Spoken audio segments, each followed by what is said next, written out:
செஞ்சு இந்த வீடியோ ஃபுல்லாக பாருங்கள், ஸ்கிப் பண்ணாதீங்க. அப்போ தான் நான் சொல்ல வர்றது எல்லாமே உங்களுக்கு புரியும். நாளைக்கு ஒரு குழந்தைய நீங்கள் ஸ்கூலில் சேர்த்தணும் அப்படின்னாலும் இது ரொம்ப ஒரு முக்கியமான விஷயம். என்னென்னு பார்த்துக்கிட்டிங்கன்னா, என் பொண்ணுக்கு 4.5 வயசாச்சு. 4.5 வயசு மார்ச்சில் பிறந்தா. மார்ச், ஏப்ரல், மே, ஜூன். சரிங்களா? இப்போ 3 மாதம் ஆச்சு. என்ன காரணம்னு பார்த்தீங்கன்னா, என் பொண்ணுக்கு வந்து 2 மாதம் முடிய போகுது. நான் படித்த ஸ்கூலுக்கு பக்கத்துலேயே ஒரு இங்கிலீஷ் மீடியம் இருக்குது. நான் வேலைக்கு போகிற இடத்துலையும் ஒரு நல்ல ஸ்கூல் இருக்குது.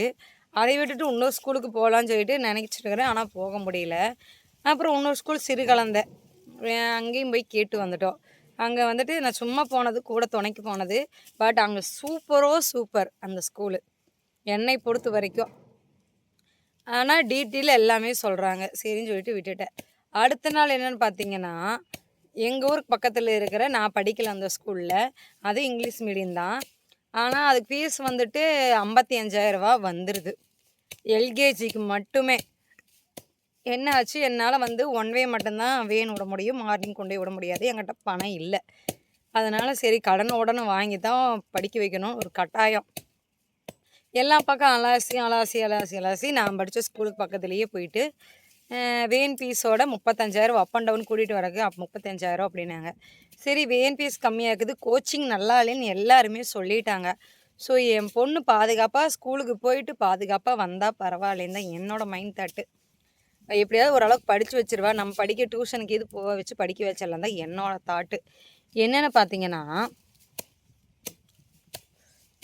இந்த ஆர்டிஓன்னு ஸ்கூலில் போய் சேர்த்தலாம் அப்படிங்கும்போது டீட்டெயில் தெரிஞ்சுக்கலாங்கிறபோது ஆர்டிஓ, அதாவது 1 கிலோமீட்டருக்கு, அது பேர் தெரியல, ஸ்கீம் பேர் மறந்துட்டேன் அந்த நேமு. ஆர்டிஓ இல்லை ஆர்டிஎஃப்ஓ என்னமோ தெரியல. என்ன ஆச்சுன்னா, ஸ்கூல்கிட்ட போகும்போது இந்த மாதிரி ஸ்கீம் எல்லாம் சொன்னாங்க. நீங்கள் இந்த மாதிரி போடுங்க, உங்களுக்கு வந்து பெனிஃபிட்டாக இந்த மாதிரி அமௌண்ட்டில் இத்தினோடு ஒரு பர்சன்டேஜ், அதாவது ஒரு 6,000க்குள்ளே இல்லை 7,000க்குள்ளே உங்களுக்கு ஸ்கூல் கடைசியில் வந்து நம்ம கைக்கு வராது, ஸ்கூலுக்கு வரும். அதில் உங்கள் பொண்ணு 40,000 கட்டுறீங்க அப்படின்னா, அதாவது 26,000 கட்டுறீங்க அப்படின்னா நீங்கள் 20,000 கட்டி படிக்க வச்சுக்கலாம். 6,000 மட்டும்தான் இந்த மாதிரி அப்படின்னு என்னமோ சொன்னாங்க. சரி அது இதையும் கேட்டு அதுக்கு என்ன ஸ்கீம்னு என்ன கேட்டேன்.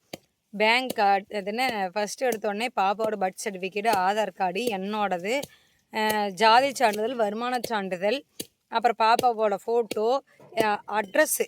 இந்த மாதிரி அட்ரஸ் நீங்கள் இல்லைனாலும் பரவாயில்ல, பக்கத்தில் இருக்கிற அட்ரஸ் கொடுத்தா பரவாயில்லைன்னாங்க. நாங்களும் இதுக்கும் நேற்று நைட்டே போய் நாயா பேயே அலைஞ்சோம். எங்கெல்லாம் போனோம்னா கிட்டத்தட்ட ஒரு 7-8 ஏரியாவுக்கு போயிருப்போம். 7-8 ஏரியாவுக்கு போய் அந்த ஜாதி சான்றிதழ், வருமான சான்றிதழ், ஒரு 4-5 கடை தேடி தேடி அலைஞ்சிட்டுங்க. யாருமே எடுத்து தரமாட்டேன்ட்டாங்க.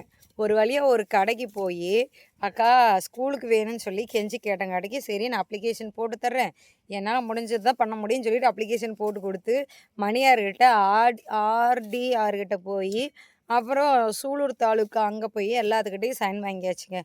எப்படியாவது முடிஞ்ச 2 நாளுக்குள்ளே வாங்குன்னு சொல்லிட்டு எல்லா பக்கமுமே மூவ் பண்ணணுங்கிறக்க எல்லா கையில் காலில் விழுந்து ஏதோ ஒன்று பண்ணி எல்லாத்துக்கிட்டும் ரிக்வஸ்ட்டாக கேட்டு அதெல்லாம் அப்ளிகேஷன் ஃபில் பண்ணி 2 டேஸில் இந்த வருமான சான்றிதழுமே ஜாதி சான்றிதழ் வருன்ட்டாங்க. சரிடா ஒரு வழியாக ஒரு வேலை முடிஞ்சு அப்படின்னு சொல்லிட்டு அட்ரஸுக்காக நாங்கள் வந்து இங்கேருந்து வீடு மாறலான்னு சொல்லிட்டு வீடு மாறினோம். வீடு மாறி அட்ரஸ் எல்லாம் ஓகே ஆகிற ஸ்டேஜ் தான். 2 டேஸில் வாங்க நம்ம பண்ணி கொடுத்துடலாம், ஆனால் நீங்கள் இங்கே தான் இருக்கணும் அப்படின்ட்டாங்க. அதுக்கான ப்ரூஃப் எல்லாமே வேணுன்ட்டாங்க. அதுக்கான ப்ரூஃப் எல்லாம் நாங்கள் ரெடி பண்ணிட்டோம். ரெடி பண்ணி என்ன ஆச்சுன்னு பார்த்தீங்கன்னா, சரி நம்ம இந்த ஸ்கூலில் கேட்டோம், மறுபடியும் இந்த ஸ்கூலில் போய் கேட்டுக்கலாம்னு சொல்லி கேட்க போனது தான். இந்த மாதிரி நான் சிங்கிள் மதரே எனக்கு கம்மி பண்ண முடியுமான்னு கேட்கலான்னு போனது தான். போகும்போது தான் சொல்கிறாங்க, அதாவது 3.5 வயசுலேருந்து 4 வயசுக்குள்ளே மட்டும்தான் அந்த ஆப்ஷன் இருக்குதுன்னு அந்த ஸ்கூலில் தெளிவாக சொல்கிறாங்க. டீட்டெயில் அத்தனையுமே சொல்கிறாங்க.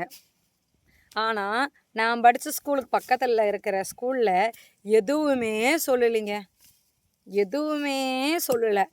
எனக்கு ஒரே ஆதங்கம், என்னடா இது நமக்கே இப்படி அலைய விட்டுட்டு இப்படி பண்ணுறாங்க, ஒரு வாரத்தை ஒழுங்காக நம்ம டீட்டெயில் ஒழுங்காக தரமாட்டேங்கிறாங்க. இதில் நம்ம பிள்ளைங்களுக்கு எப்படிடா படிக்க வைப்பாங்க? நம்ம காசை கட்டி பணத்தை அது இதுன்னு கஷ்டப்பட்டு ஒரு வாயும் கூட யாரும் ஒரு வாயினால் நம்ம உழைச்சி கஷ்டப்படுறோம். ஆனால் இது உழைச்சி பிரயோஜனம் இல்லாமல் போகுதுன்னு அவ்வளோ ஆதங்கம், அவ்வளோ ஒரு கோபம் வருதுங்க. என்னடா ஸ்கூல் நடத்துகிறீங்க, எனக்கெல்லாம் உண்மையே சொல்ல போனாங்க, கவர்மெண்ட்ல அவ படிக்கிறா, படிக்காத 2வது. அவ பத்திரமா போயிட்டு ஸ்கூலுக்கு வரணும் தான். ஆனா நான் வேலைக்கு போயிட்டேன் அப்படின்னா என்னால வந்துட்டு பாப்பா வந்துட்டு காலையில 9 மணிக்கு போணும்னா, அவங்க வந்துட்டு பால்வாடியில 12 மணிக்கு போவாங்க, 1 மணிக்கு போவாங்க, 3 மணிக்கு போவாங்க. எந்த டைம்ல நான் போய் கூட்டிட்டு வர்றது? ஸோ, நான் வந்துட்டு வேலைய விட்டுட்டு வர முடியாது. சரி காசு கடனோடன்னு நகையாவது அடமானம் வச்சு ஏதோ ஒண்ணு பண்ணிடலாம். ஏற்கனவே சுத்தமா கஜானா வலிச்சு வச்சிருக்குது. இதில வந்து பக்கத்துல சொந்தக்காரங்கிட்டயோ, வேற யாராச்சுக்கிட்டயோ 5ஓ 10ஓ கடன வாங்கி தான் புள்ளைய சேர்த்தலான்ட்டு இருந்தேன். அதுக்கு வேட்டு வச்சு விட்டுட்டாங்க. தல மேல இடி விழுந்த மாதிரி ஒரு அப்படி ஒரு கோவத்துல இருக்கேங்க நானு.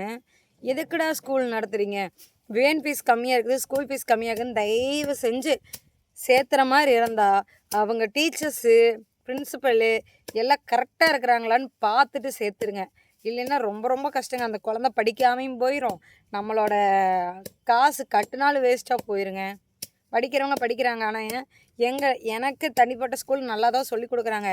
ஆனா இந்த ஸ்கூல்லேயும் மட்டும் ஒரு டீட்டெயிலும் கூட கேட்டு ஒழுங்கா நாங்களே நான்லாம் சோறு தண்ணி இல்லாம மணியார்கிட்ட போய் தேடி தேடி அலைஞ்சு, ஆர்டிஆர் கிட்ட தேடி தேடி அலைஞ்சு, இன்னொரு பக்கம் போய் மணியார்கிட்ட கேட்டு, சூலூர் போய் அலைஞ்சு, எதுக்கு இத்தன வேல? 4 நாள் பொழப்பு கெட்டேங்க. 4 நாள் அலைச்சலு. என்னோட வேலையும் இல்ல. என் கூட வந்த அக்கா வேலையுமே. கொஞ்சமாவது யோசிக்க மாட்டேங்கிறாங்க. அசால்ட்டா ஒரு 6 பேர் உட்காந்து நியாயம் பேசுறீங்க. 6 பேர்ல ஒருத்தருக்கும் கூடயே தெரியாது. அப்புறம் நாங்க ஃபோன் பண்ணி இந்த ஆர்டிஓ இது கிடைக்காது அப்படின்னு சொல்றாங்க. நாங்க போய் இ-சேவை மையத்தில கேட்டா, இந்த மாரி கிடைக்காதுன்னு சொன்னாங்க. அது உண்மையான்னு கேட்டதுக்கப்புறம், அப்புறம் சொல்றாங்க, ஆமாங்க 4 வயசுக்குள்ள இருக்கணும் அப்படின்னு. என்னடா ஸ்கூல் நடத்துறீங்க?